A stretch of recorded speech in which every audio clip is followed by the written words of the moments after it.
Déjà 60 nuits de manifestations et la foule continue de grossir. Chaque nuit, la méthode de dispersion aux alentours de minuit est la même, des gaz lacrymogènes.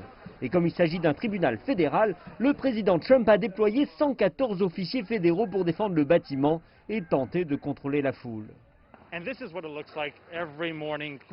Et voilà à quoi tout ressemble chaque matin. Des équipes de nettoyage sont à pied d'œuvre avec le désordre absolu créé par les affrontements de la veille. Vous pouvez voir tous ces objets lancés contre le bâtiment, des bouteilles d'eau, des parapluies, des feux d'artifice et bien sûr des canettes de gaz lacrymogène. Vous pouvez d'ailleurs en sentir l'odeur. Warren venait rencontrer son officier de probation au tribunal, mais n'a pas été autorisé à entrer. Il est reconnaissant envers les personnes qui travaillent au tribunal, car cela lui a permis de changer sa vie, mais il indique aussi que la stratégie fédérale ne fonctionne pas. Je crois définitivement que Trump exagère en envoyant tous ses soldats, car il y a de meilleures méthodes pour s'attaquer à cela, mais je ne sais pas lesquelles.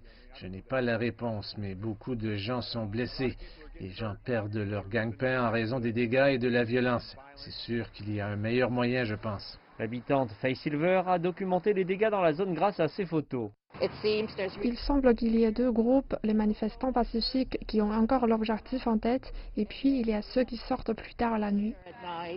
Mais quand on lui demande si la présence de fédéraux a aidé à calmer la situation, Silver déclare n'avoir vu aucun progrès. Les choses semblent plutôt avoir empiré, je ne pense pas que cela a aidé. Ils sont là depuis un certain temps et on dirait que la violence s'est aggravée. Donc je n'ai pas le sentiment que cela aide. L'objectif original des manifestations était de soutenir le mouvement Black Lives Matter et mettre en lumière les violences policières. Portland est considérée comme une ville libérale.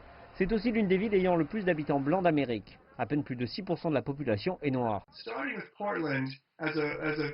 Commencer par Portland en tant que ville comparativement blanche autorise Trump à ne pas en faire directement une question raciale, au moins pas en surface.